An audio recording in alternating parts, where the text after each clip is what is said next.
Okay, good morning, everyone. This is MnCHOICES office hours for Friday, April 7th, 2023. This slide is a list of people who are joining me today in the call to support answering any questions that you might have.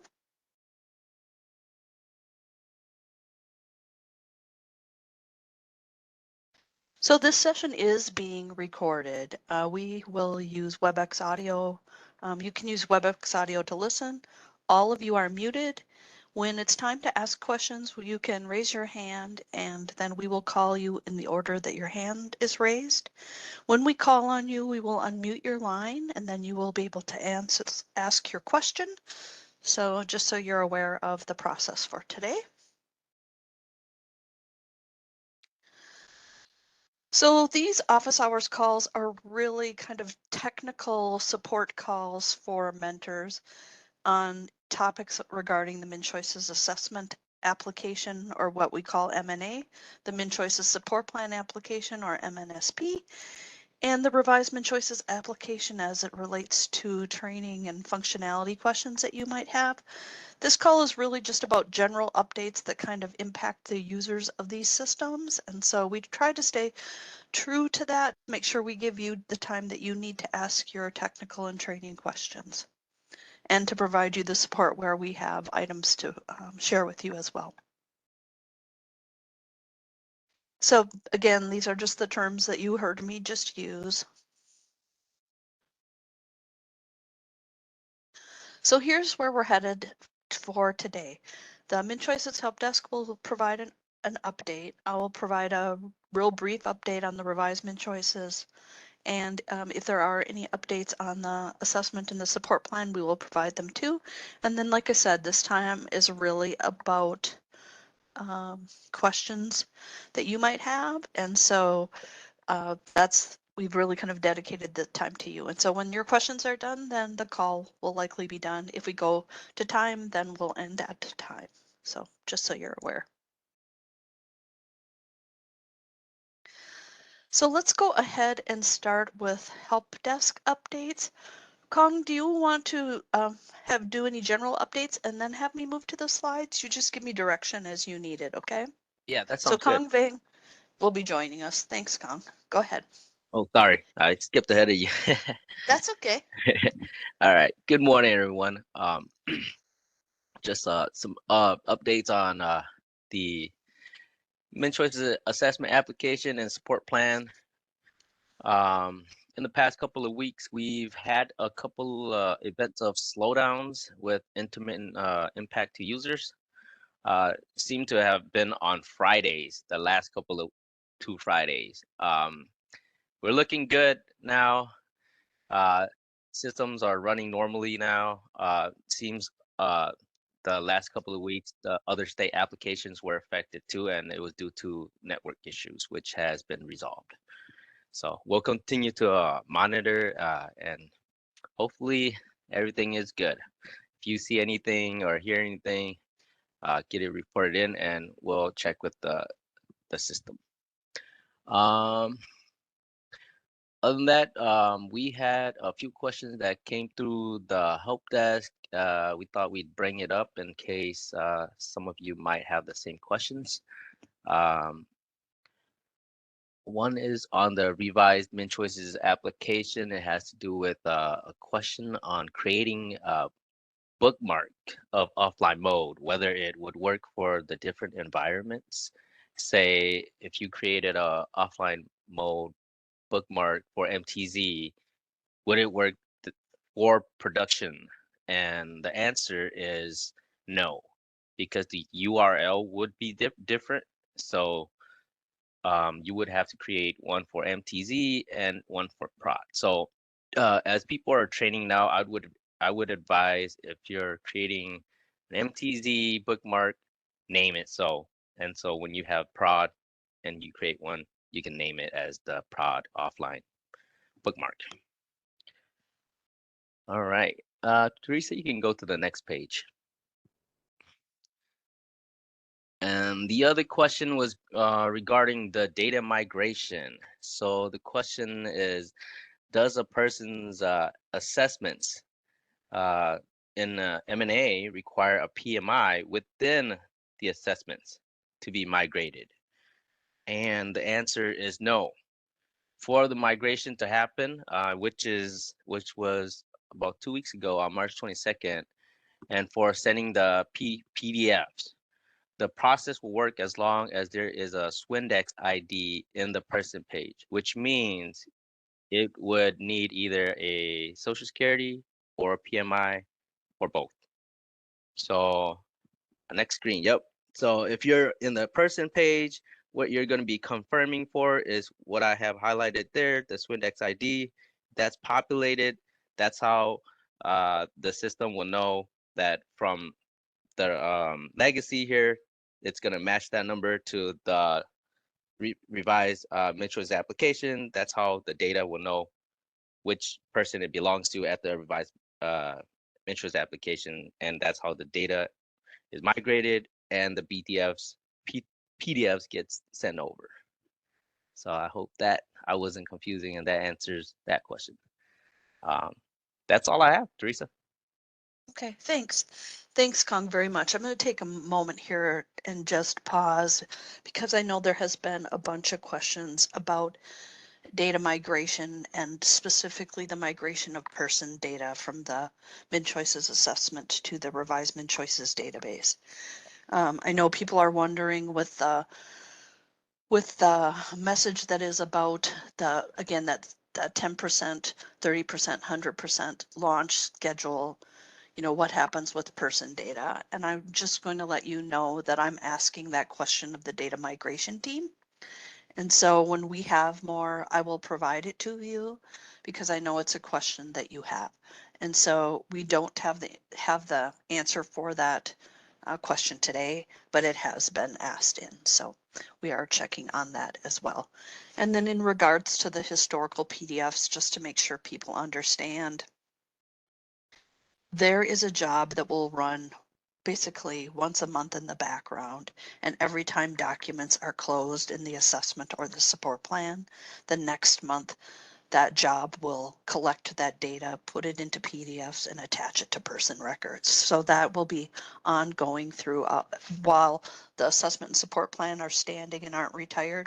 That data will continue to be loaded into the revised MnCHOICES application on a person's record on the attachments icon. So just to make sure that you understand kind of those two pieces. So I'm going to move to the next slide, but I just wanted you to know that we are asking some of the questions that you're asking us. So in regards to the revised MnCHOICES application launch, the piece that I want to talk about today is not so much about the win, because we all know there's a pause going on, but more about instead where to find information, because one of the items I've been hearing is that some people are getting emails and other people aren't getting emails, and they're trying to figure out why. And so what I wanted to do is give you a sense of kind of where messages are coming from in the order that we're doing them in, so that maybe we can reduce some confusion. So when it's in regards to an e-list, e-lists are larger communication about the launch. So they go out across the state of Minnesota to anyone in the DSD and the aging e-list group. And so they always go out first.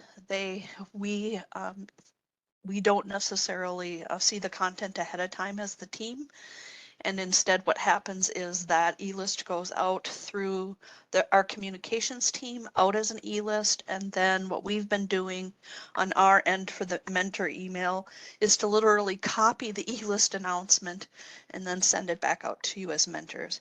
And we determined that we were going to take that course because we were hearing from some of you that you didn't have the e-list announcement and you weren't aware of the communication. And so we decided to reduce the chance of people not knowing what's going on, to instead make sure to have the e-list go out first and then to turn around and send it out to mentors. And so that's some of what you've been seeing in the last week, is that piece.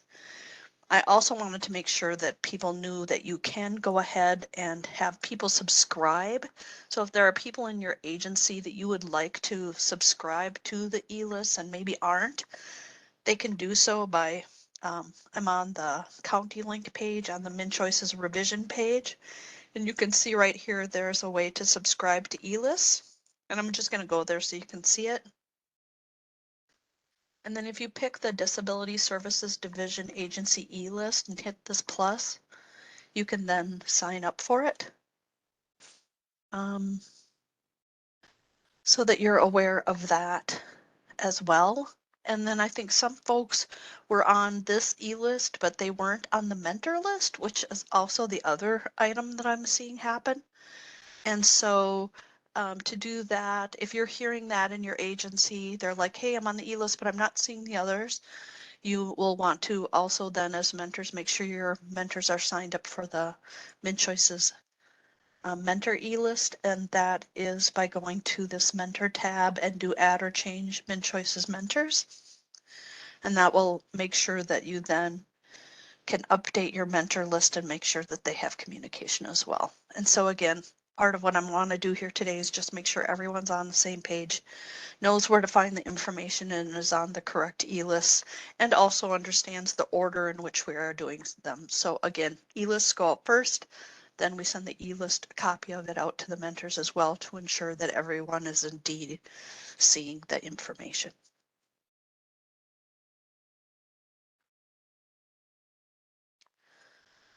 So the other piece that I wanted to make sure that you were aware of, the communication before this last one mentions that legacy systems will remain up through March 31st, 2024. And so I just wanted people to be aware of that in case they hadn't noticed or missed the email. And so again, you can go to, I'll show you how to go to that, to the announcement list too. So in case you feel like you missed something. The easiest way for me to do it the way that I remember it is I go to County Link and I go to the MnCHOICES revision project page. That's what I'm clicking right here. And then I go to the DSD lead agency archive. And I specifically choose that because then it has the list of all the e-lists, and sometimes I'm looking for a specific e-list content. And so I'll just go through here, look for anything that says MnCHOICES on it and open it to make sure that I indeed have the content that I am a question about and make sure that I can answer that. And so you would have that same opportunity as well. So again, just to make sure that you are aware of that.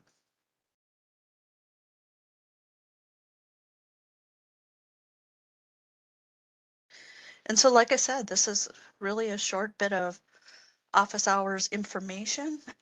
We will go ahead and take your questions. So the only thing I guess that I would add is we really don't have any more of an update on the launch than what you guys got. We will have our launch webinar on Wednesday, and if there is more information there, we'll provide it to you then. So please know the team has basically what you have for information. And so if we can keep this to your training questions or your MnCHOICES assessment support plan and revised MnCHOICES questions, that would be great, because we just really don't have anything else to share. But at the same time, we know that you may bring up questions. So I think with that, Beth, I will let you go ahead and call on people with their raised hands. Hey, Jessica Nicholson. Hi, how are ya?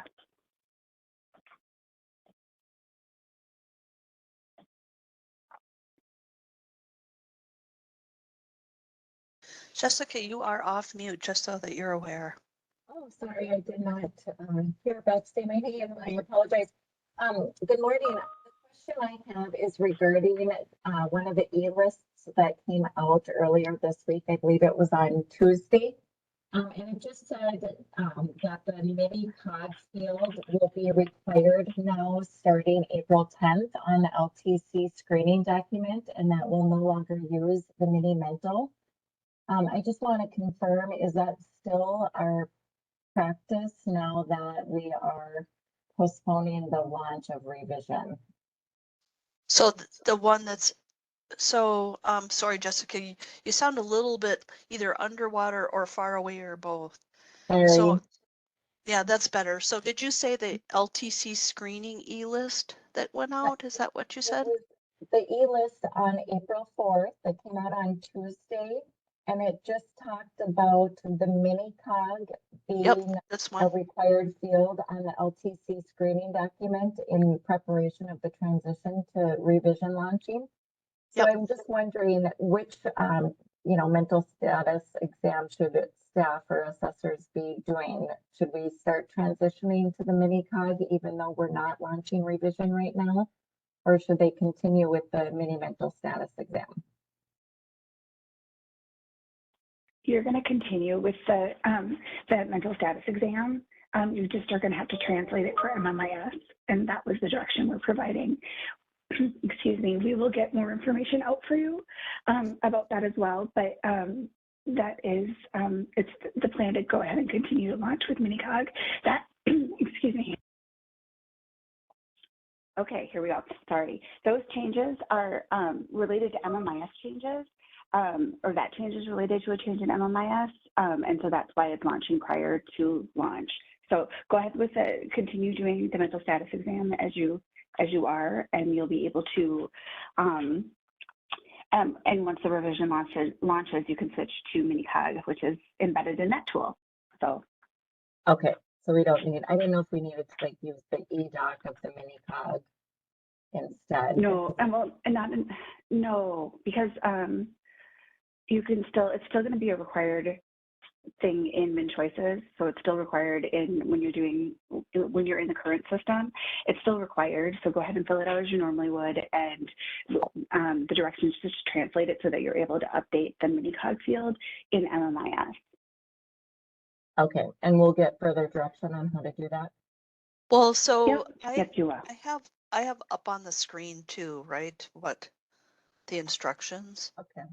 So if you go to the full link and you bring it up, you'll see the expanded e-list announcement includes instructions for the MnCHOICES 1.0, and it literally says this: you complete the mental status evaluation, and then it tells you what to put in the MMIS fields. Perfect. Okay, thank you for clarifying. Yep, not a problem. Have a good day. Bye. Okay, Jennifer Thering, I'm going to unmute you. You hear me? Yep, we can. Okay, sorry. So I just wanted to bring out to Teresa that I wanted to say thank you for being very clear on your terminology in all of these presentations. Because when looking online to the e-list update that was, for the prospective launch schedule, this is the phase 1, phase 2, phase 3. It's actually kind of confusing because we've been listening to you and listening to your terminology, and now to understand that it sounds like the e-list that goes out, you don't necessarily see it ahead of time. It's too bad that we're not all using the same terminology, because on the launch schedule, it actually says they're talking about the MnCHOICES 1.0. I get that's the original system, but it would be nice if we could just go with the same terminology all across the board, because at first choice, when you're first looking at there, like, okay, what are we doing? So maybe we need to, it would be nice to look at combining terminologies so it's more clear from what you're talking about in your presentations and then what's up on the website for the state. Yep, we understand that. It is something that we have been working on, and there are different levels inside lead agencies that are using different terminology as they talk through the revised MnCHOICES with the state of Minnesota. So we've been, as you know, trying to be very clear so that you know which system we're talking about. And you'll see the shorthand that is in e-lists oftentimes about MnCHOICES 1.0, which always means the MnCHOICES assessment. And it should also mean the MnCHOICES support plan, but it's part of why you hear me trying to be clear, because we know for many of you very early launchers that MnCHOICES 1.0 means the MnCHOICES assessment. And so we continue to work on that at the e-list level, and we will continue to try to have our language aligned, but I appreciate that. Thanks. Thank you. Yep. Teresa, I think Mary would like to just to speak a little bit more about launch. Mm-hmm. Sure. So, Mary, will you please introduce yourself and let everyone know who you are, please? Sure. Hello, everyone. This is Mary Leonards. I'm a manager in the Disability Services Division, and I lead the assessment and support planning team. So Teresa and Elizabeth or Beth and all of our folks from the DSD side report into my structure. I also am leading the efforts for community first services and supports and electronic visit verification. Anyway, I wanted to give you a quick update since, as you saw the e-list, that we're having this short pause on launching MnCHOICES. And, Lee, I see your comment about the frustration over training and feeling like you're going to have to retrain. I just want to let you all know that this is really to be a brief pause. We are intending to launch within 40 to 60 days. And at this point, the training you've done is still the training you need to do. So know that it's not a year pause or an unknown amount of time. It's 40 to 60 days. And we will be communicating something no later than Friday next week that will have a lot more detail. But as we ensure we collect and address feedback from all our lead agency partners and our end users, we just really felt that we need to take a pause here and really look at a few more things before we set a launch date again. So I just wanted to share that and let you know, yep, 40 to 60 days, so middle of May to the beginning of June, it is the window that we're aiming for.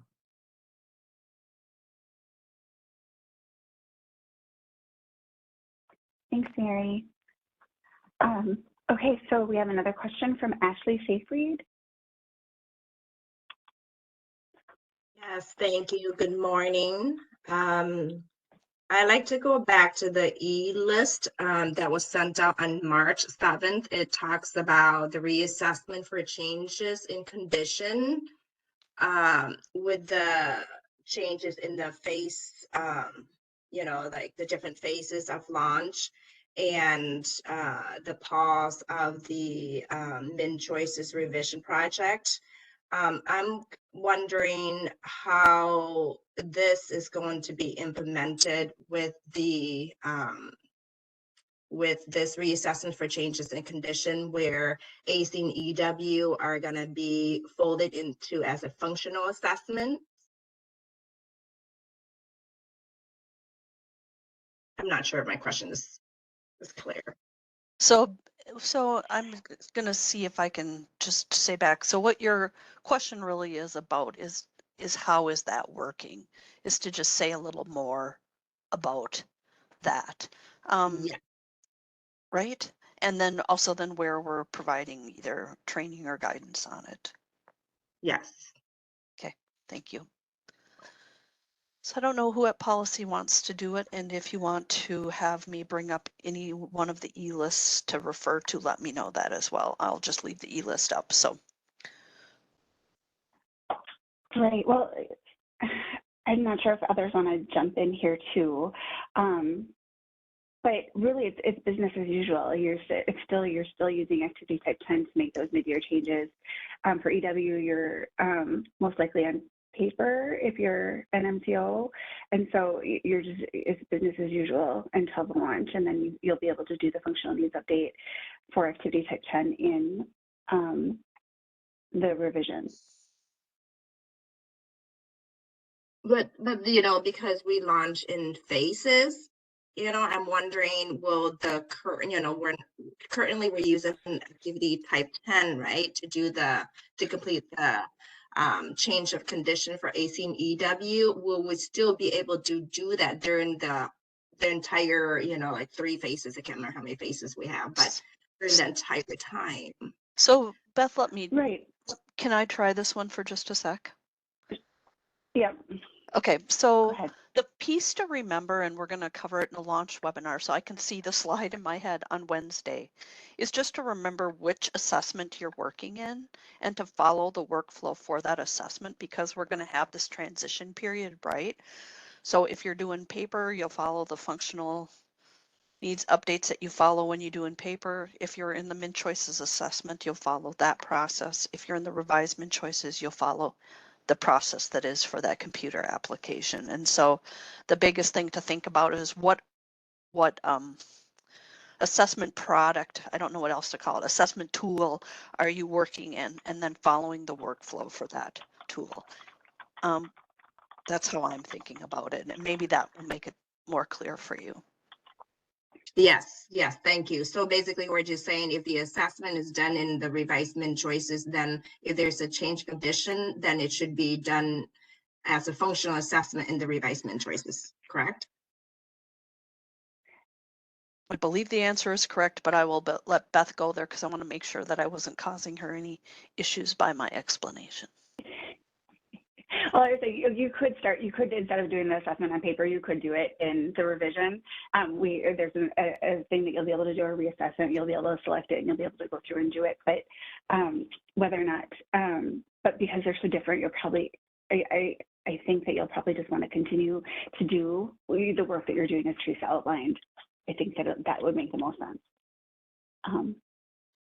Unless you think the person needs a complete new mid-year, like change in condition reassessment, early reassessment, then you could do that early reassessment in the new system without a problem.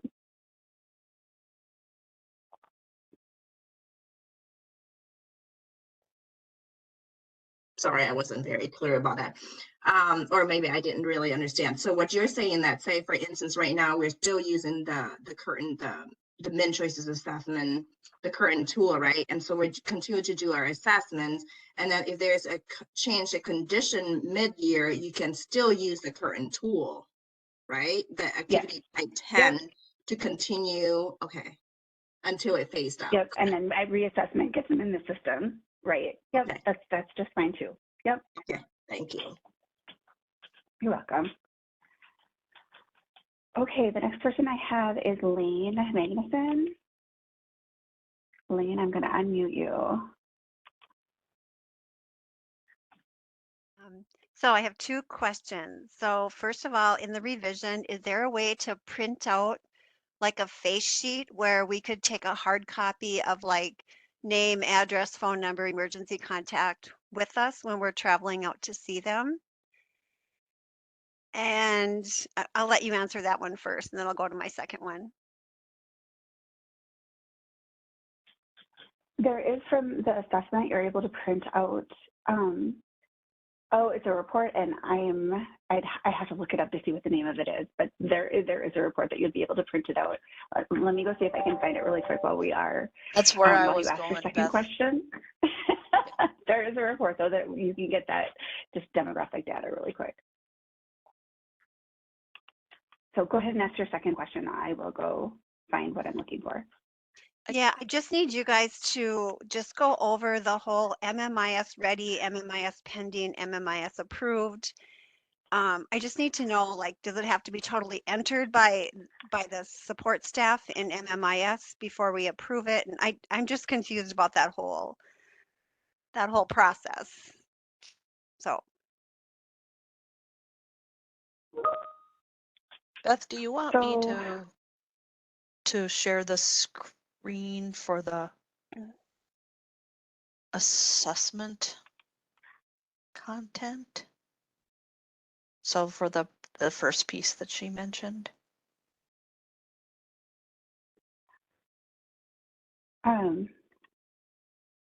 This one isn't very far, but I can find one that's farther. And then we can, or do you want to talk about statuses first? I think we can go through statuses. The report is called the About Me, My Care Team, and that has information about the person's demographics and their care team that I was talking about that is within the assessment. But then let's talk through statuses. So do you have in progress on? Okay, perfect.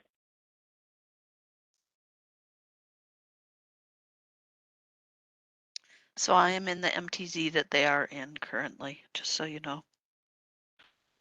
And I'm not seeing that report there, so it might not be turned on there. yet. So so we're soon going to be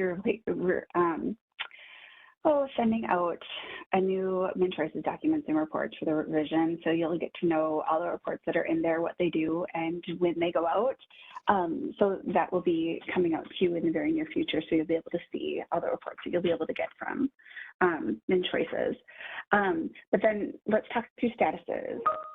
So the reason why we have. Can I just ask? Oh, go ahead. So Sure. right now in the revision training, there is not an option to print that out, right? Like a face sheet, an Correct. information sheet. Okay. So, Correct. okay. But there will be in the coming, okay. In the coming training zone and the coming and production. Okay. So now statuses. Okay, so the first status is MMIS ready. So if you're, Teresa, do you want to go ahead and put this in MMIS ready? Do you want to click that? I don't know if it'll let me because I don't know if this one's far enough along, but we could try. Yeah. Oh yeah, your completion requirements aren't done. Okay, so the first status is really saying it's ready for, it's pending MMIS. So they're small steps that you're able to go back and reopen your assessment. So if you get to the point where you've sent it to MMIS, so it's pending MMIS, it's sending, and then you're sending that information to MMIS. That is a step that allows, when we have the integration in place, or when you're going back and entering something into MMIS, if MMIS is kicking something back about the assessment, you're able to go in and request clarification at that point. And what that'll do for you as a certified assessor is reopen your assessment. So you're able to go back in, reopen that assessment, and make sure that MMIS is going to align with MnCHOICES. If there's something else that you had to change or something else isn't jiving and MMIS is picking up on those rules, you'll need to, you can request clarification and update your assessment. And then once it's approved in MMIS, that's its final status, and you are able to, or it's closed then. So am I answering your question? Or go ahead, Teresa. Yeah. I think part of the what I am hearing, and I don't know if I'm hearing this correctly, is that is just what is there a specific time I have to do it? Like, am I, it's the whole thing about, remember in the support plan when they would ask questions too about status, or about when they would do the service agreements and they would ask, can they keep it pending or do they have to have it approved? In this case, the status is move your form through the process that you're taking in the background. So you're done with your assessment, you move it in the MMIS, the first MMIS status, because you're then telling everyone, hey, everybody, I'm putting this in the MMIS. When MMIS is pending because maybe it's been entered and you're waiting for the results, then it moves to that status. And so those statuses are really there to show that you're moving through your workflow. Because what I thought I heard a concern about, and I don't know if I was hearing this correctly, is, kind of like, is there any, what would I say, kind of any functionalities if I put it in a status and that's not where it is in MMIS. There's no connectivity currently with the system and MMIS. Would I be speaking about that correctly, Beth? I'm talking out loud just to make sure that we're getting to what I hear the concerns are about the MMIS status. You are. Okay. It's currently not connected. Right. And it won't be for a little bit, but we will. Right. But I think it's good for people to start practicing, right? Moving it through its status as they move through working in MMIS, so they get used to it, because it'll be really important for you when we are connected to MMIS. Because that will be the long-term plan. So just know that when it goes to those different statuses, it is reflecting the work that you're doing. And then if you pick needs clarification, then it opens your assessment back up, puts the status back to in progress, and then you can make the changes and then progress back through the statuses. Is that at all useful? Does that answer your question better? Kind of. Okay. Yeah, I know, right? So go ahead. What part are we missing? Because it feels like we're not hearing you So- all the way. So does it get assigned to support staff in the beginning also then? So the support staff gets notified of that? Because we're just going to have to change a lot of our processes. So think about this. So right now, when you're thinking about an assessment, right? And you think about like, when are you going to assign staff? Because I hear that's part of your question is about workflow. So there's no reason why you couldn't assign an assessor and a support staff person at the beginning when the person is, when the work is going to start for the person, when you're going to go out and do the visit and then start working through MMIS. I would recommend that you just have the assessor and the support staff be in communication as it moves through. So they let each other know. The lovely part about the system is they can use the internal messaging to let each other know. Hey, I finished the assessment. I put it in MMIS, MMIS, sorry, I'm going to get the status wrong and I don't want to. Pending. Pending. And then they can let that staff person know, I put it in pending. Yep, you go ahead and do your work. And then when they're done, they can let them know, yep, I'm done, go ahead. And I've either moved the status to the next one or you can go ahead. And so I think that can be done inside the system. But again, Beth, I don't want to be wrong about how I talk about it. I'm only the functionality person. So You're doing great.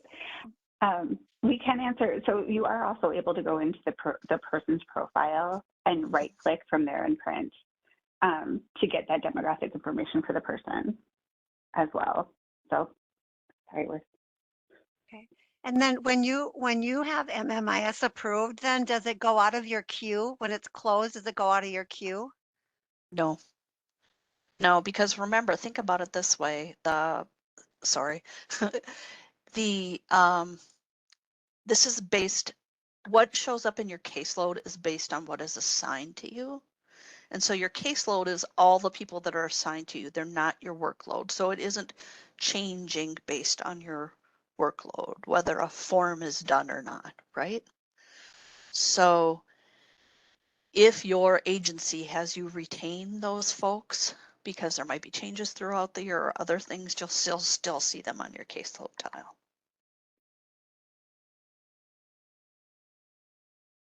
Does that help you? Yeah, but that's a lot of people on my caseload file, and I'm not a case manager. So if I reassign them to a case manager, then it goes away? So that I think is going to be part of what you need to think about for your agency workflow, right? If you're done with them and your agency says, okay, your assessment is done, you don't have any connection to that person anymore, then at that point you could unassign, your agency could choose how to assessors get unassigned from a case. Okay. And then they would drop off your caseload. And then they could be assigned to the case manager. And that again is about your agency workflow. Who makes those decisions on when staff get unassigned and then unassigned to, from assessor to case manager? Does that happen at the beginning? That'll be based on your workflow. Beth, can you just go through how to get that face sheet again off the MTZ? I'll show you. Okay. Yep. So what she said is I went to the person's profile and I right clicked on my mouse and then I hit print is what I heard her say. Okay. So it's probably faster. Oh, got it. Okay, thank you. Thank you. Okay, Angela Dostal, I'm going to unmute you. Into the help desk, but I think it was one of those situations where it didn't really convey very well over email, because it's kind of complicated. So we are a delegate agency for a managed care. And so we have, you know, case managers who, I'm just going to use this example, but so for instance, we have a developmental disability case manager who goes out every year to do a MnCHOICE assessment and their plan. On the other side of the aisle, we have the managed care agency that did an HRA every year and their care plan on their side. With revision, we're trying, because it's my understanding if a MnCHOICES is done, an HRA would not need to be done, correct? Or I guess that's the first question. I'm waiting for a I- policy person to determine who's going to answer that. So sorry. The pause was just, I knew it wasn't mine to answer. So, Okay. My understanding is that an HRA is still done because you're doing the MnCHOICES assessment for the person receiving the DD waiver. Okay, so we would still have to do two separate things. Yes. Okay. It's awkward when you're wearing all those hats, when one person is wearing all those hats, but the work I don't think is changing. But Well, any of and our and it is two folks separate in the line that people. want to speak to it. It is two separate people. It's just the fact that, you know, I was under the understanding that if they're in the middle of an HRA and somebody needs a MnCHOICES, that they would stop doing their HRA and the MnCHOICES would be able to be used by both entities, but obviously I was not understanding that correctly. There's still separate lanes of work. You can still, and both can be open at the same time. Okay, so then I'm assuming, because this was our other question, because I cannot assign roles in the profile under the county. So I am assuming depending on who has them open first, would be able to just search for the individual and we would add them into each system. Like we would have a profile in the managed care and a profile under the county. so when you think about this, what you're really talking about is assignment. The person, if you think about it this way, the person exists in the system and there isn't one or two instances of them. There's an instance of them. And then what you do is that when you are looking at assignment, then you can assign. So I'm just going to do this for this person. Okay, let's pick. What county would you like me to pick? And then what delegate do you want me to pick? Let's just do that for this one. Well, I attempted to do what you're saying in the training zone, and it wouldn't allow me to pick two different locations. So as you can see here, I have tons of active locations. I don't have just one. And so let's do, sorry, I just gotta wait for it to catch up today. It might be MTZ today.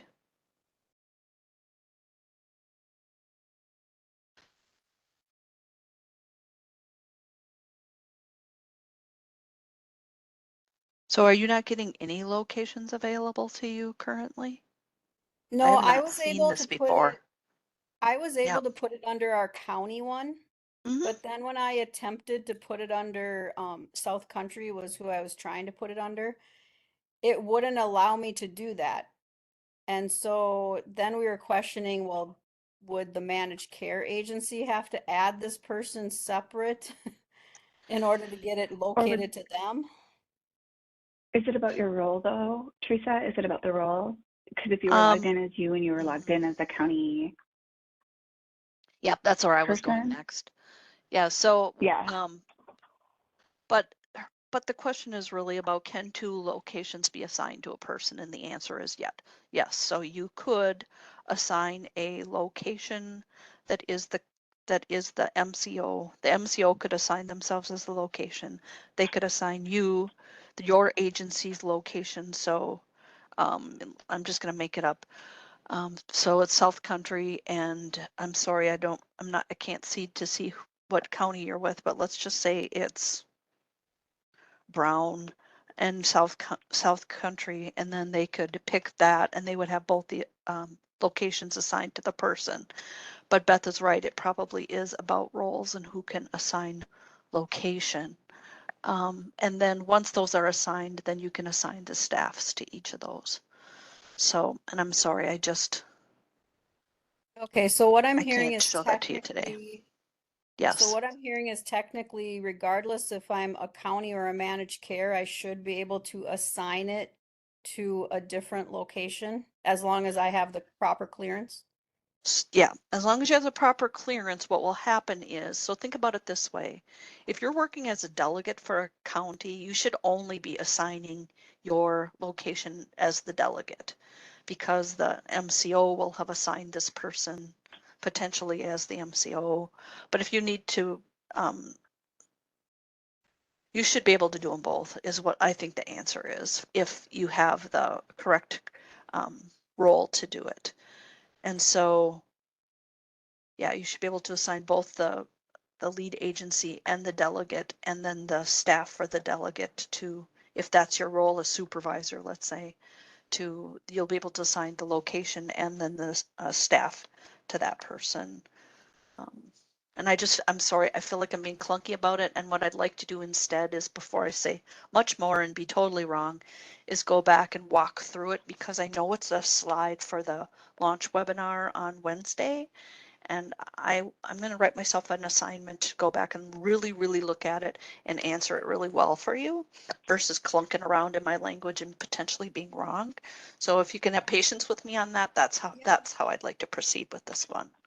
And Teresa, if you could try it in your system when obviously it's working better, just because I do have full clearance in the training zone and I was unable to do it. Yep. Nope. I hear you, and I hear that's why where the question's coming from. And so it's useful to have this conversation with you to understand you're not seeing the functionality, therefore you can't understand. You don't understand what we're talking about as well as then I can't translate it well for you. So, yep, I'd be happy to do that for Wednesday. Yeah, I'm just attempting to figure out our workflow and how that's going to work and how to make it as simple as possible for our agency. Yep, understandable. Yep, I'd be happy to do it. I will add it as my one to make sure we spend some time on Wednesday. Okay, sounds good. Thank you. Thank you.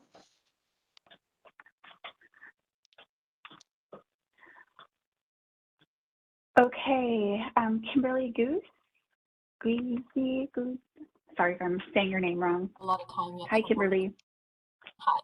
I haven't had a whole lot of time yet to work in the MTZ and training on that, but I was wondering, when we take things offline, so say I have 2 people to do in one day, if I take all of their stuff offline, am I still able to work online for other people? Or am I, so like in the current system, once I take offline, I can't get into the online? It's a great question. So I'm just going to say it again because your audio was a little broken up. Oh. So Kim, I'm hoping I get it right. So what Kim is asking is she takes her assessments offline for 2 people. She loads them into the offline bookmark, and she wants to go back and do work for other people, and then go out later maybe or the next day and take documents offline. Here's my recommendation to you. So you went out and you've checked out the forms, went to offline mode and looked and saw, yep, they're all in there, right? So I'll see if I can do it on here or not. I don't know if I have anything checked out. I don't. So you're in offline mode, like you can see here. If you go back to online mode, you can then go back and do work. The only thing that I would recommend that you do is at the end of the day or before you go out into the field that you return to offline. So those forms are sitting in your offline bookmark, but I just think it's good practice to, go back to offline and then X out and be done at the end of the day, just to make sure that you've have it all set up, for sure that all the forms are loaded. Because if I had forms to check out, it would be, having me enter my encryption key and it would be loading them. So Okay. So you can go back and forth and go back and work, but I just recommend that before you end the day and you're going to be offline, that you go back to offline mode. Okay. Sounds cool.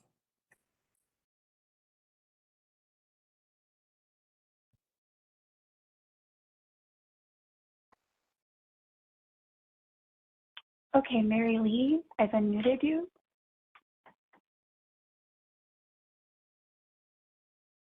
Mary Lee.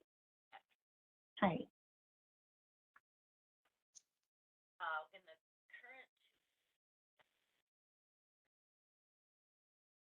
Mary, you were way Mary, we're back in having the background for a while, so you may be that we're not hearing you all the way.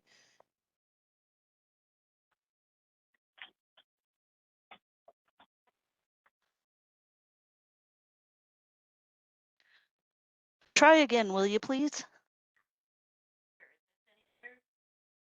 We can hear you just barely, like I hear you like a whisper.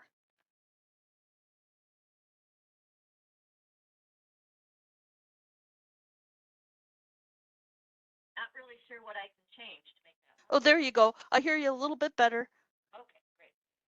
So in the current tool, we send 3 to providers, and I am just needing clarification on what we will send. PCA provider.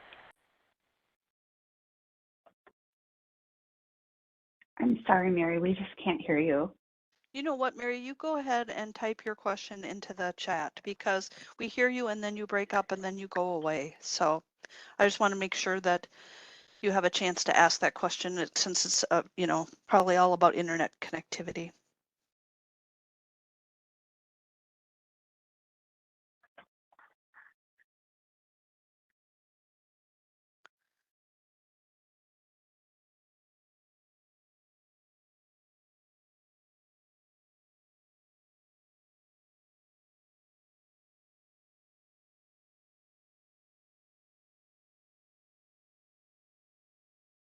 So Beth, I'll let you decide if we should take Rebecca's while she's typing or how we're doing that. It's up to you. Yeah, Mary, please keep your hand up. I'm going to take you off mute for right now. Oh wait, there's your question. So she's wondering what document will we need to send to PCA providers in the revision? Let me get back to that form really quick. So we have revised, you're actually going to send them the, Teresa, if you can go into an assessment, there's a report that you print from an assessment called the supplemental needs chart. Oh, hang on. This one's a bad one because it's only an initiated. So let me go grab Carla again. So supplemental summary chart, sorry. And that's what's sent to the PCA provider along with your CSSP. So you're writing a little bit more information in your CSSP, but this will give the PCA provider the information that they need to be able to do what they need to do. So it's conveying the same information. So do you see right here at the bottom of this drop down is the supplemental summary chart? I don't know what it'll have on it for this one so.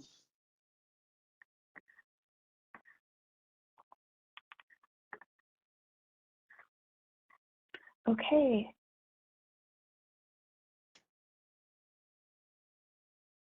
It goes into it includes ADLs, IADLs. It's just the information that it's a summary of the assessment. So it's very helpful for PCA providers.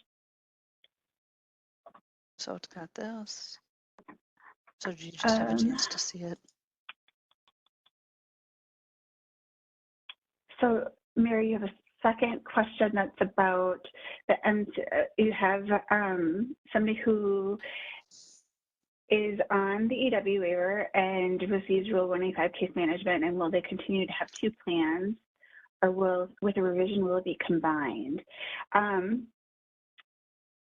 Well, for Rule 185, you would be able to include that as you're doing your EW assessment. You'll just have health information. You could add EW to your support plan. And have that, not EW, your support plan would be EW, and you'd be able to add the service of Rule 185 case management to that support plan. So unless there's certain other things that would need to happen, that you would be able to include that in there. And right, correct. Okay, yep. I'm sorry, I'm just thinking it through and making sure I'm not telling you something different. And if it's 2 different workers, let me think more about that. I haven't thought about that scenario, and I want to bring it back to our MCO folks as well to make sure that we're getting that right. We'll get that, we'll take that back and just make sure that we're getting it, having it correct. Okay, so I'm going to move on to Rebecca. Rebecca Volkman, you are unmuted. Yes. We can hear you. Okay, great. Good morning.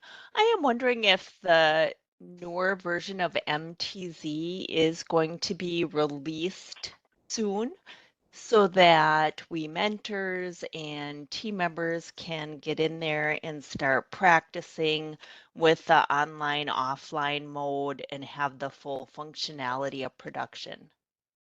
So here's what I can kind of tell you. You need to know that we are all True. have been, yeah. Teresa, Mary has an answer for us. She Okay. said that she can answer that question. Yeah. Thank you. I just wanted to say that yes, it is our intention to release AWZ in advance of whatever the new launch date would be, and hopefully not too much longer. We've completed the testing on our side, and there was a couple more things we wanted to wrap up and make sure was working as expected. So I don't have a date that it will be released, but I don't anticipate that will be much more delayed, and hopefully you'll be able to get into it in the near future. Thank you, Thank Mary. you for that answer.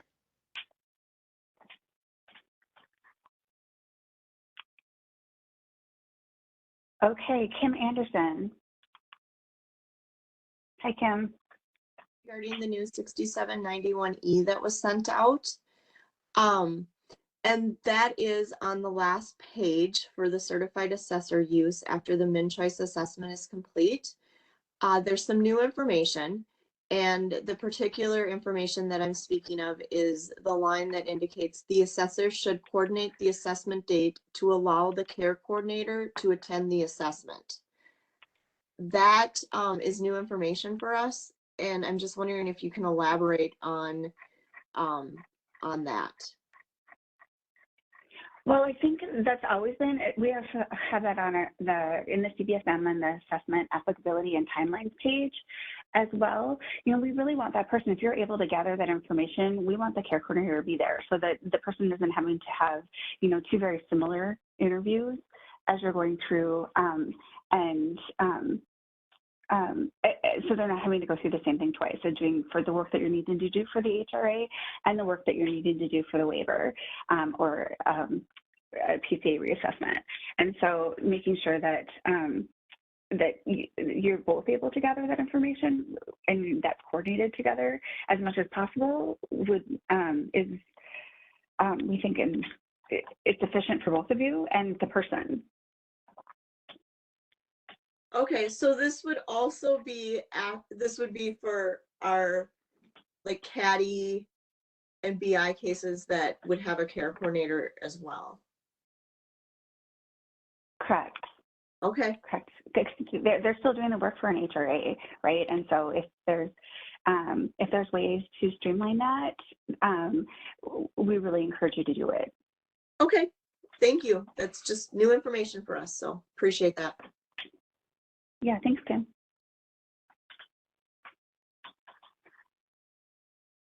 Okay, Ricky Vang, I'm going to unmute you. Hi, Ricky. A few questions and some comments. Again, I just wanted to reiterate the gratitude that we have for all of you working with us to make sure that we're understanding how to use this. And I know sometimes it can be kind of frustrating when things don't work the way they're supposed to be working. So again, thank you to everyone on the DHS team that is providing this information as we build the plane as we're flying it. So I had a quick question in regards to support plans and kind of along the same question with the whole assessment MMIS ready. The support plans also have something very similar where the status will change depending on, whether you are in progress or whether you are pending, or I don't know if it's pending, but the plan approved plan or plan approved. Is there any functionality with those pieces also, kind of along the same lines of the MMIS ready and MMIS pending and all those pieces?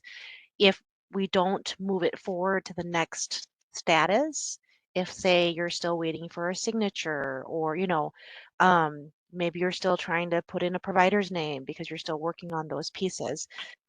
So that was my first question. So the support plan statuses work a little different because, so your first status is in progress. And what that in progress allows you to do is get in there and work on your support plan. So it allows the assessment to be open, things to be happening with the assessment. And then it allows the case manager to get in and do their work. So we're not slowing down the case manager with the assessment process. And that was our goal. But we needed to find a way with the system to trigger when that assessment is in the assessment complete or assessment pending MMIS or approved in MMIS status, that's when you need to move the status of the support plan to in progress assessment complete. And what that does is it cues the support plan to say, okay, that assessment's in its final, it's done. Let's pull all that assessment information and populate our support plan. And so that's the trigger to do that. Yeah, so Beth, sorry, Teresa, go ahead. I think Ricky's question was more about the statuses that are after that. So, there's the last one being Emma. Go ahead. But the status after that is just you're closing your plan. So that's what I was trying to explain, that there's just the 3, and then you close your plan. Oops. But we do have some information for you. Our great team behind the scenes has looked at statuses. And for more information about statuses and the training specific to statuses, if you go to the MnCHOICES training 303A, that's where the more detailed information about statuses are. So if you're confused, but that's about assessment statuses, and she's asking questions specifically about support plan statuses. And so I don't want us to confuse the conversation. Sorry, I don't mean to be jumping in. I was actually going to go look at there's a support plan training on statuses and kind of what the status order is. Because I think what you hear Ricky asking is there a functionality issue? And until it goes to the approved one at the end, the support plan is still able to be edited and isn't closed.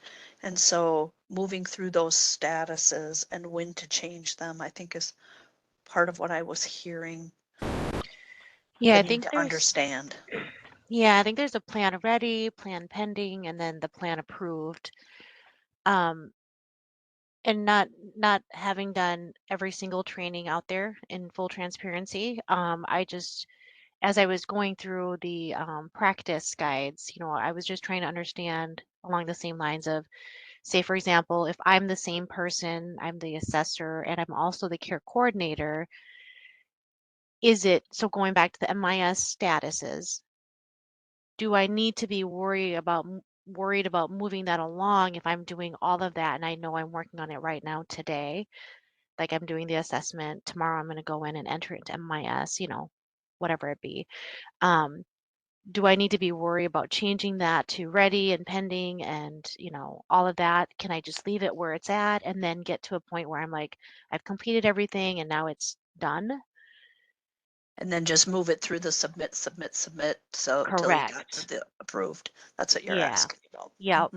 Because I think a lot of our care coordinators will wear that same hat and they may or may not have a support staff. So I understand if people who have support staff, that's going to be awesome because they can see, oh, it's ready. I can go in, I can enter it into MMIS. But for me, if I'm doing all of that, I don't need it to have all those different pieces. Kind of like in the training zone, I just go from ready to pending to approve right away, right? So, and that would be the same thing with the support plan. So are there any functionality issues if one, you don't move it forward? And I'm kind of hearing a little bit with the support plan that there there kind of is because it's pulling data from the MMIS screening document. So I don't know. So the point being in this case, let me see, and Beth, jump in here. So when it's in progress and you do submit and you move to in progress assessment complete is when the data is pulled from the assessment.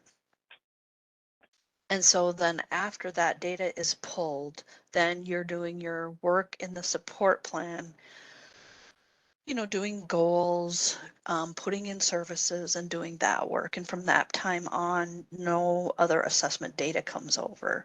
In regards to, is the support plan interacting with MMIS and will the submits interact with MMIS?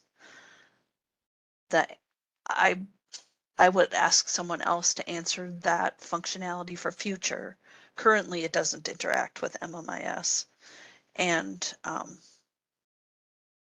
but I don't feel like I can speak to the rest of it, so I don't want to overstep what I know. Okay. No, Tricia, you're saying it correctly. It is, there is not a connection with MMIS. For support plan statuses, the training that you're going to look for is the MnCHOICES 921, the support plan MnCHOICES assessment content. Okay. Thank you. Yeah. And then I did just want to make a comment. So there was some questions about being able to assign to two different locations in MTZ, and I was able to. So to your point, it probably is a permissions roles access that is not allowing this other individual that was speaking earlier to do that. But I was able to assign somebody to a county and to a managed care at the same time and be active for locations. I have another question for you. So in the MTZ zone, as we're going through and practicing, as you know, there's the staff assignments and there's certified assessors and there's care coordinators, and all of our care coordinators will eventually be certified assessor like trained because they will be completing those MnCHOICES assessments. So if in the training zone, I only put myself as the care coordinator, not thinking, you know, that there's the other assignment of certified assessors, it doesn't allow me to do the MnCHOICES assessment. Will that also be the case in the production where we would have to have You'll both have to, assigned? yeah, you have to remember what hat you need to wear, right? When you think about this from the system standpoint, it has you have different hats because it partitions off your work because it's a role-based system and it's, you know, not allowing you to do the work you're not supposed to do. So yes, if you're a care coordinator and doing your HRA, but then you also know you might need to do a MnCHOICES assessment, then you got to put that hat on too. So you have to have both roles. Okay, thank you for that clarification. Yep. And then question for you. So, and I haven't gone through every single piece of training out there, but when we were talking about PCA and not and having this supplemental summary chart, do we have like a cheat sheet to say, you know, when you are sending your RS tool, make sure you select this document to send with. And when you are, you know, working with the PCA provider, make sure you're printing off this document to send with. I was just curious if there was anything to help, like in one place to kind of help people determine what to provide to who and when. That is the document I was talking about earlier, the reports that come from MnCHOICES. Okay, so that will be coming out shortly. Yeah. Yeah. So Beth, when I think about it, I was trying to think if we have. That's the one that you're going to add to the assessment page, right? So yeah. So that's our and it'll link so to the there, CBSM, right? There's also forms used with MnCHOICES or just LTSS waiver forms. That is a document if you search LTSS waiver forms in the CBSM. That exists as well and is being updated. I'm gonna go there just so we can say we did it, okay? I realize it's being updated and so that the current Beth is busily working on these. So it would be the what is it again? LTSS I know that it's waiver form. Yeah. I realize it'll probably currently show the old version of it, but I know you're working on getting it updated. Oops, do I need to do it down here? No. Oh, well, no, I'm not. I tried here once. It's, there you go. Oh no, that's not it. It's usually Sorry, if you I'm scroll waiting down a for little it. bit. Yep, I'm waiting for it to do something here, but I'm not seeing anything. Is there a better way for me to do this? At least I can get you a link. Well, or do you want to show me how to navigate to it? You're saying It's I just that got a shortcut, I Teresa, and I always use it. Yeah, I hear you. I do. All right, I am gonna. Well, you put it in the chat because I won't be able to grab it either location. I Either won't be way. able to see it. You know, oh, there we go. If you go to forms, go down to forms on the left nav. On the county link? Down. Nope, you're where you are. Keep going down. Go to forms. It's the second from the bottom. Oh yeah, sorry. I'm blind today. That's Yep, okay. here. That's okay. And then LTSS forms right there is what it is. The third one. There you go. So then this will tell you like forms that are used with MnCHOICES or used for not. And then if when you're going down a little further, it'll also give you who. Or it will give you who. I don't know. That's something that we're updating. So yeah. Oh yeah. Oh, there we are. There we are. And so you're saying that this is in the process of being updated and will be done in just like the next few weeks, right? And will be part of an Yes. e-list when it's updated? We will communicate it out. I'm not sure how that will come out yet. Okay, thank you.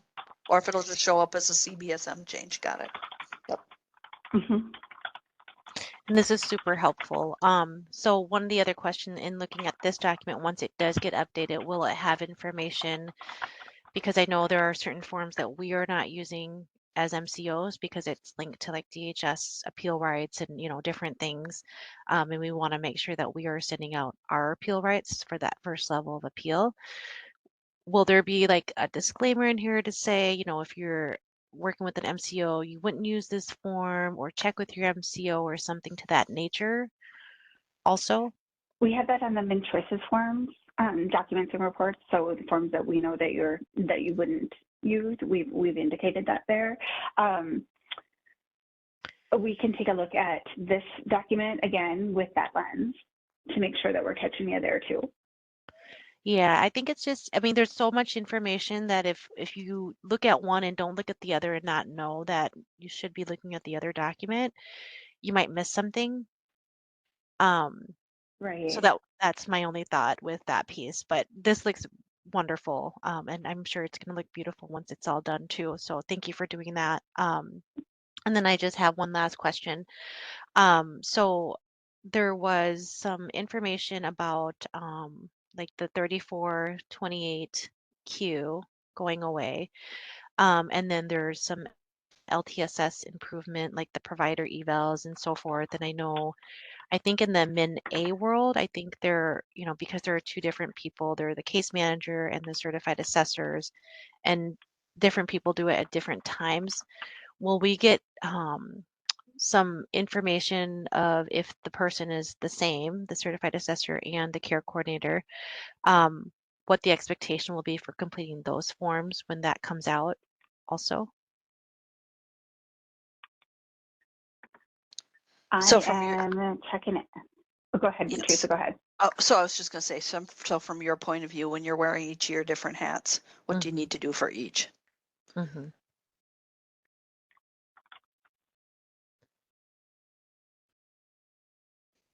we have somebody on the call who can answer that question for her?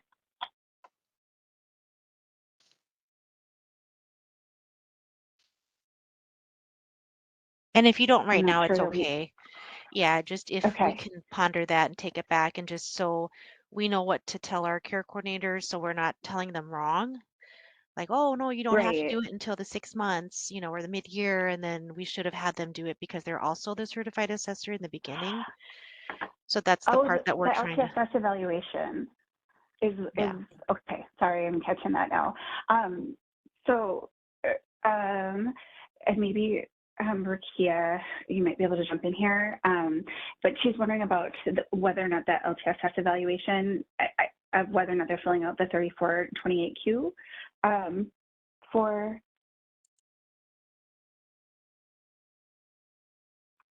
This is Sue Kavendru.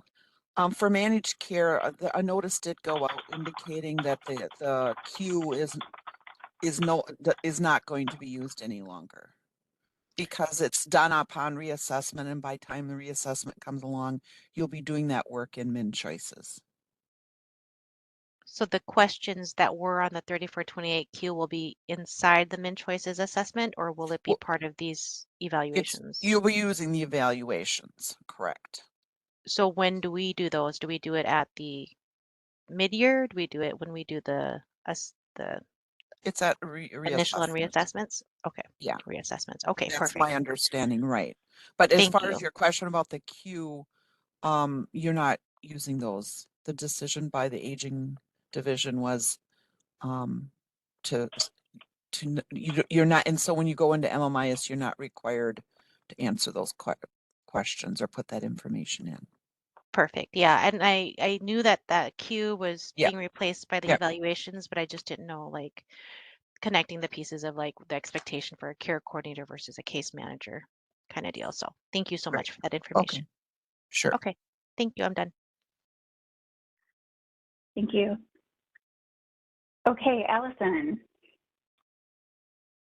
Hi, yes, I have two just very quick questions. One is regarding the user access emails. I'm assuming that since launch was delayed, those won't be coming on today, or are those still coming out?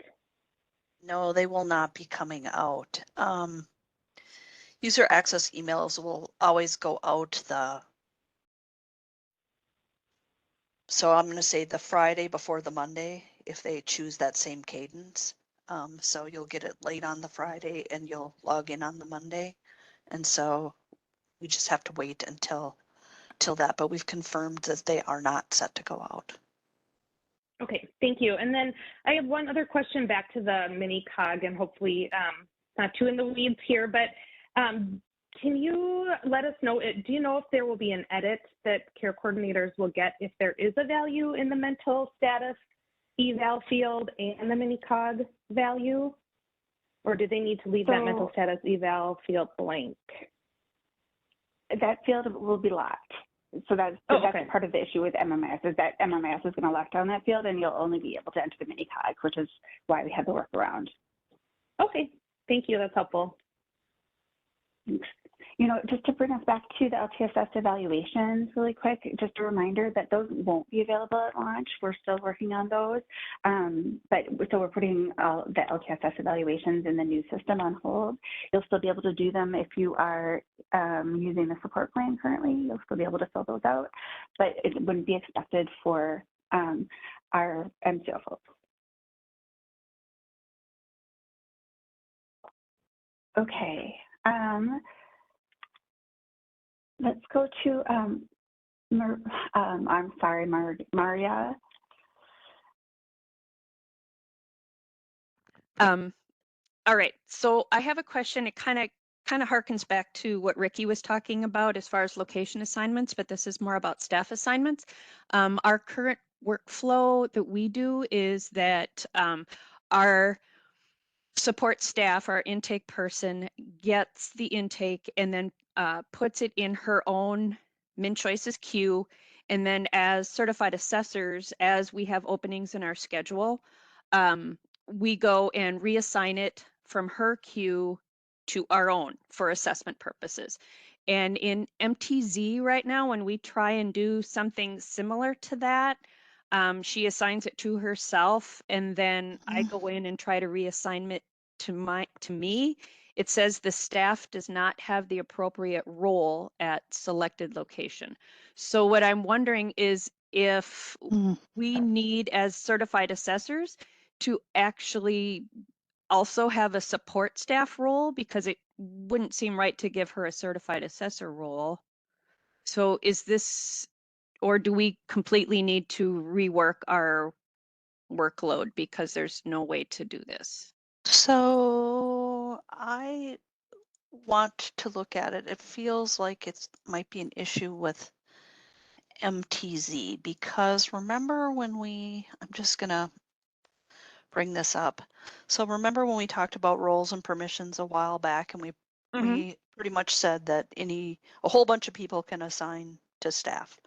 So I'm a little wondering about that because they should be able to. So a support staff should be able to assign to certified assessors should be able to assign as well. And so, you Yeah, know this is like what I would, reassign, like from a yep. caseload rather than direct assigning. Because she can directly assign things to us, but if she assigns it to herself first, I am unable to reassign it to So my. you're using the reassign functionality Yes, specifically. yes. And And the that's reason not for that is you can only reassign inside a location. So right. And this is just from staff to staff inside within a like blue, location. okay, inside, Yeah, we're a county. We're Crow Wing okay. County. Yep. Mhm. So inside Crow Wing, when you try to do reassign and go to another staff person, it won't allow you to do it. Correct, correct. And I happen to have supervisor capability in So my you should, role. yep. So So I you have should be able to do everything it. Yep. and I cannot. Okay. So I will look at that one because that is, And that's the reassign, not the assign, but the reassign. yep. Nope. I Yeah. understand. Okay.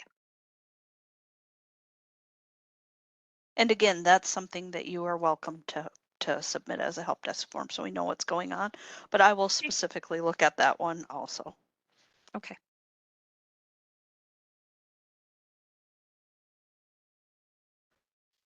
Okay, thank you. Okay, Jennifer Staring. Hello, Hi I again. want to go back one more time to all the different, depending on MMIS and on the support, or not the support plan, the MnCHOICE assessment. At what point along all those different statuses does the information become available to when you click the support plan to assessment complete, that information pulls over from the MnCHOICE assessment? So you want to know what status the assessment needs to be in before it to know that it's complete so that it will pull all the data. Yes, ma'am. That's your question. Thank you. Yes. It's So pending MMIS and higher. And so, and lower, like continuing. So pending MMIS, approved in MMIS, and closed. Okay, so any of those pending up can pull information over into the support plan once you hit assessment Correct. complete within the support plan. And you want to make sure that they are in that status before you change your status of your support plan, because it'll affect what gets pulled in. So just be careful about that. Okay. One more question, if I could sneak that in, is, okay, I'm sitting there kind of working in the support plan before going into assessment complete. Will that information just get added to what I have, or that's what I'm hoping? I just want clarification. So yeah, so when you're in the in progress for support plan, when you're in that status, Yep. it'll allow you to add whatever information that you have. And like you heard Beth say, when you move it to in progress assessment complete, then it'll pull additional data in. It doesn't remove the data that you've worked on. And it's the nice part, you can work ahead a little bit. Okay, perfect. Thank you. Yep. Thank you. Okay, Sarah Hickman.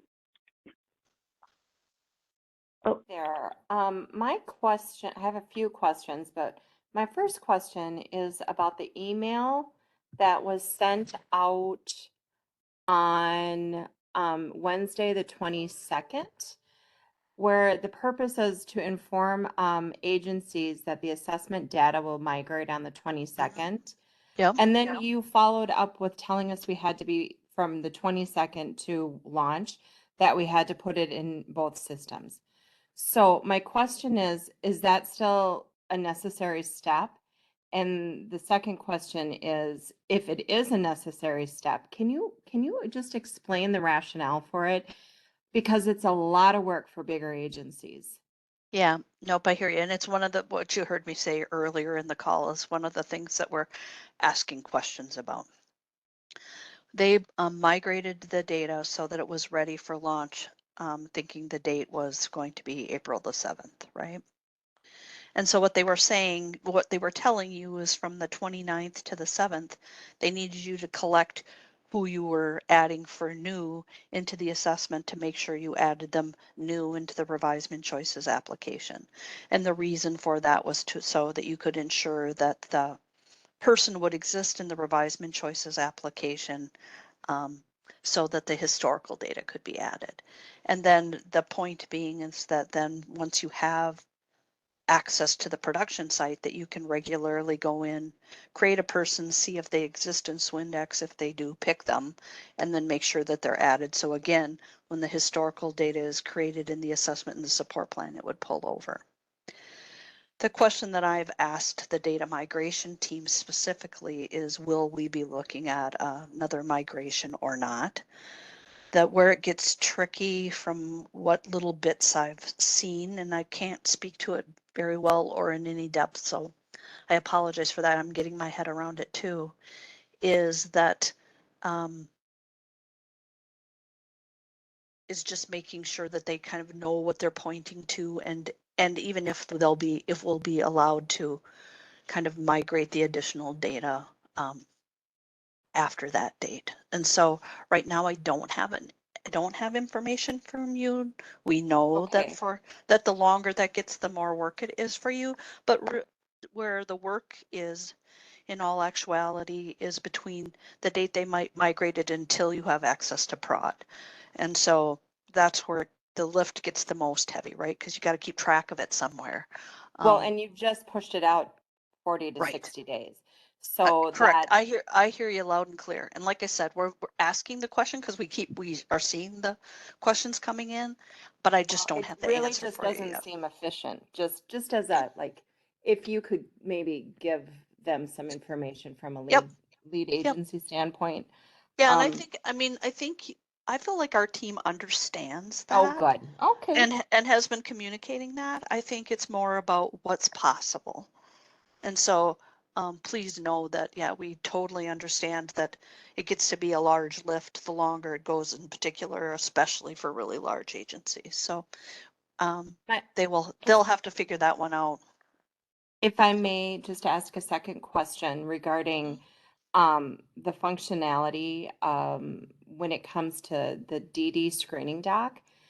Currently in MnCHOICE manual on the landing page, there is a document that talks about the DD screening doc fields and where they pull from in the MnCHOICES.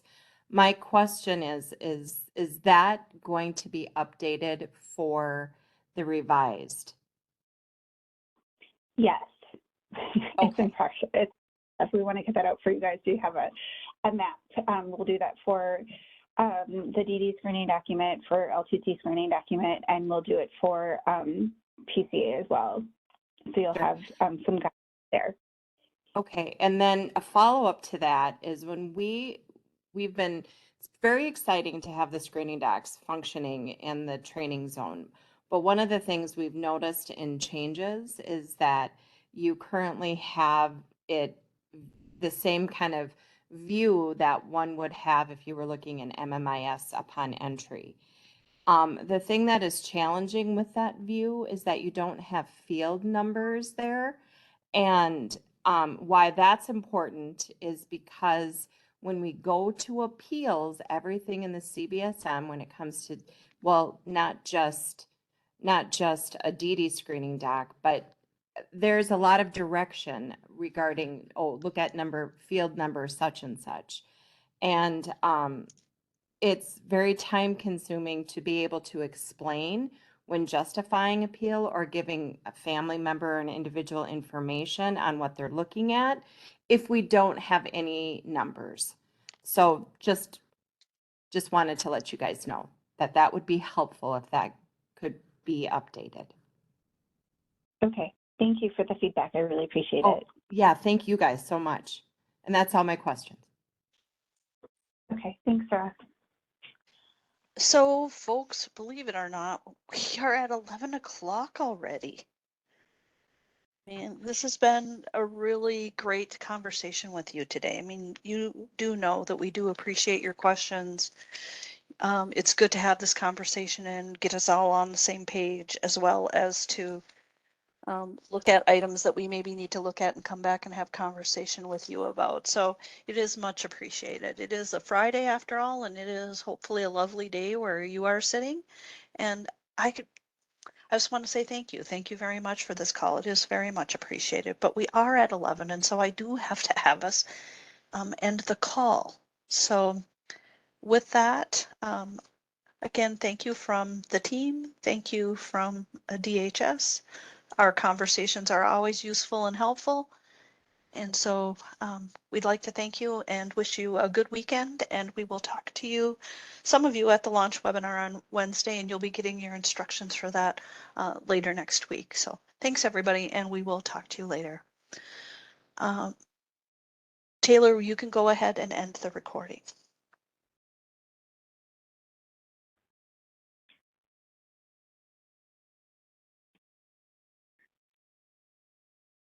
And then, folks, I am going